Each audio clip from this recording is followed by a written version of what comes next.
A nossa visão é a principal ferramenta que nós usamos para navegar o mundo.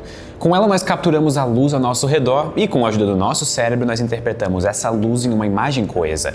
Então não é surpreendente que a nossa espécie seja um pouco obcecada com luz e visão. Há milhares de anos a manipulação da luz já era usada para contar histórias em teatros de sombra. Uma luz de fundo iluminava atores ou bonecos contra um pedaço de pano, e o movimento das sombras era usado para contar histórias. Já a câmera escura era uma sala isolada do mundo externo, salvo por uma pequena abertura que deixava a luz passar. Como resultado, a imagem atrás dessa pequena abertura era projetada na parede externa de cabeça para baixo. Essa tecnologia tem mais de 2.500 anos de idade e foi usada pelas mais diversas civilizações mundo afora, tanto como uma forma de estudar a luz e imagens, quanto para entretenimento e rituais religiosos. A capacidade humana de manipular a luz mudou drasticamente no século XVII, porque foi nessa época que nós descobrimos que certas substâncias químicas reagem ao serem expostas à luz. Colocando uma substância dessas atrás de lentes e expondo essas substâncias à luz, nós capturamos a informação que essa luz traz e guardamos ela. Esse é o princípio da fotografia. Hoje, no século XXI, a fotografia digital é mais comum, mas o princípio é o mesmo.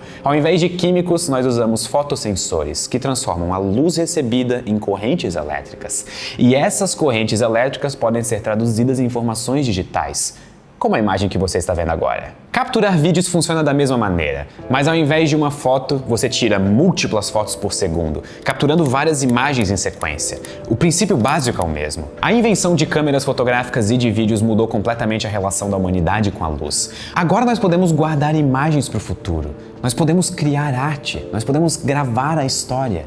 Então nós podemos mostrar isso para muito mais pessoas do que um ator em um teatro de sombra jamais poderia. Hoje, no século XXI, nós ainda temos acesso a fotos com mais de 200 anos de idade. Isso é incrível. É um momento da história que aconteceu há 200 anos salvo para toda a posterioridade. As fotos fizeram para a luz o que a escrita fez para a comunicação. Nós vencemos a barreira do tempo. Só que nada disso seria tão útil sem as tecnologias que nos permitem mostrar as imagens que nós capturamos. A forma mais simples é com projetores, que podem ser pensados como fotografia ao contrário. Ao invés de capturar luz em um filme ou um sensor limpo, você projeta luz através de um filme que já gravou informações, o que projeta a imagem guardada nele em uma parede. Projetores em geral têm várias limitações. Eles são grandes e a qualidade da imagem depende de muitos fatores que não dependem do projetor, como por exemplo a iluminação local. A outra forma de apresentar informação visual é com telas. O primeiro tipo de tela a alcançar as pessoas comuns foram as telas de televisão. É do desenvolvimento das primeiras televisões que nós temos a palavra pixel. E pixel é uma contração de picture element, que significa elemento de imagem. Um pixel é a menor parte de uma imagem.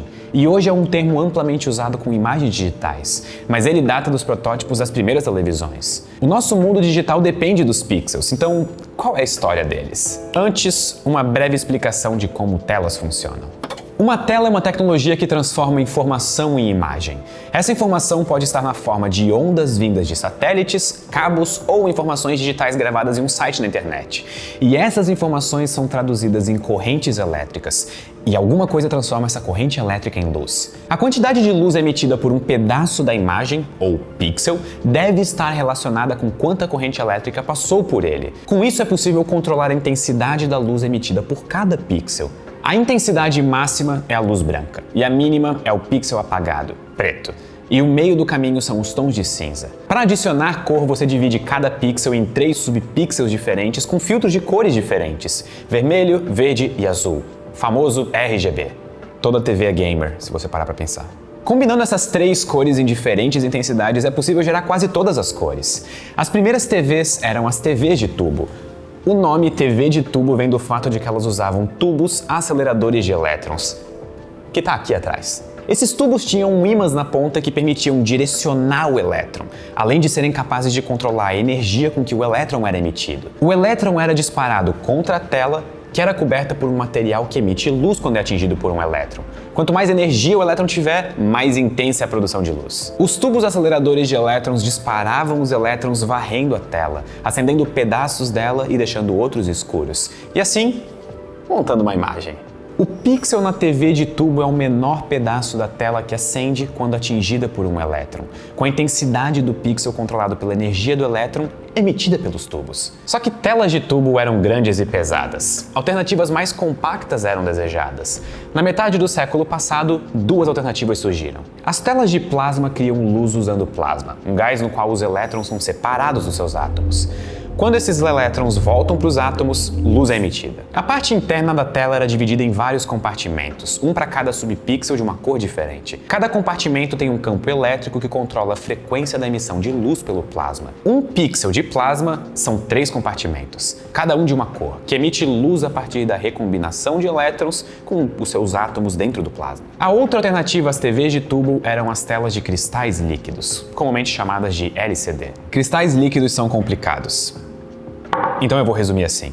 Quando a luz atravessa um cristal líquido, as propriedades da luz mudam de acordo com a configuração do cristal. A configuração do cristal pode ser controlada com eletricidade, ou seja, a eletricidade pode controlar as propriedades da luz indiretamente através do cristal líquido. Adicionando iluminação de fundo e alguns filtros que bloqueiam luz com certas propriedades, nós podemos controlar precisamente quanta luz atravessa o filtro com esses cristais. Um subpixel numa tela de cristal líquido é uma série de filtros iluminados por uma luz de fundo, com um cristal líquido que é controlado por eletricidade no meio do caminho e um filtro da cor desejada no final. E isso nos leva às telas de LED modernas, que em geral são telas de LCD que usam LED como iluminação de fundo. LED significa diodo que emite luz.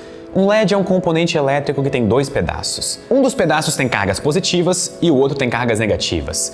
Quando uma corrente elétrica passa pelo LED, as cargas negativas se movem para o pedaço positivo e o processo emite luz. Telas de LCD com iluminação de LED, ou só telas de LED se você preferir, são versões melhoradas e com vida mais longa em relação à tecnologia de LCD. A tecnologia para criar telas usando LED diretamente ainda está em desenvolvimento em 2 frentes. Uma é criar LEDs cada vez menores a ponto que seja possível criar uma tela usando pequenos LEDs com tamanhos de milionésimos de milímetros como subpixels. E essas são as telas de microLED. A segunda é usar LED à base de moléculas orgânicas, chamado de OLED. Organic LED. Esses compostos podem ser impressos e ser usados para criar telas ultra finas, flexíveis e resistentes. E essa é a tecnologia que esse ZenBook da ASUS usa. Telas de OLED são melhores de todas as formas em relação às outras telas que eu falei no vídeo até agora. Uma das principais vantagens é a existência de preto puro. Como cada pixel em uma tela de OLED pode ser iluminado separadamente, nós podemos simplesmente desligar pixels como nós quisermos para montar uma imagem. Isso permite a criação de um contraste alto, além de uma fidelidade nas cores surpreendente. Por exemplo, olha para a tela desse ZenBook e olha como as cores estão. Isso que o estúdio está bem iluminado e não está um cenário nada ideal para, sei lá, ver filmes ou séries. E compara com a mesma imagem, só que na tela da TV de tubo. Isso fica ainda mais evidente quando nós ligamos uma tela de OLED e uma tela de LED lado a lado em uma sala escura. É como se a cor preta da tela de LED tivesse uma certa aparência acinzentada, justamente porque os pixels continuam a ser iluminados mesmo quando nós queremos representar a cor preta. Essas tecnologias nos permitem contar histórias usando luz com imagens cada vez mais bonitas. O subpixel do futuro talvez será apenas um LED. Talvez microscópico, ou talvez orgânico, que emite a luz da cor desejada. Nós ainda não chegamos ao fim da história do pixel, mas nós estamos bem avançados. É esse tipo de invenções que vão nos permitir contar todo tipo de histórias e expor todo tipo de informação. Afinal, nós contamos histórias com luz desde os nossos primórdios. Esse vídeo foi feito em parceria com a ASUS e Intel para celebrar a nova linha de produtos com tela OLED deles. O notebook que eu estou usando nesse vídeo é o ZenBook 14X OLED Space Edition, uma edição customizada com tema espacial. Mas existem diversas outras opções, todas com tela OLED, para você encontrar que melhor combina com você. Esse é meu primeiro computador com tela OLED e eu preciso dizer que eu não paro de ficar impressionado sempre que eu assisto um vídeo ou vejo um filme. Parece que as cores saltam da tela e isso é especialmente importante quando eu vou editar os vídeos e shorts aqui do canal. E é claro, eu sei que eu nunca vou ficar na mão graças ao processador Intel Core i7 de 12ª geração aqui dentro. Olha só essa belezinha renderizando uns shorts aqui do canal. Não importa qual seja o seu uso, tem um notebook ASUS perfeito com tela OLED esperando por você. Eu vou deixar o link com mais informações acerca de todos os novos ZenBooks aqui na descrição. E vejo vocês no próximo vídeo.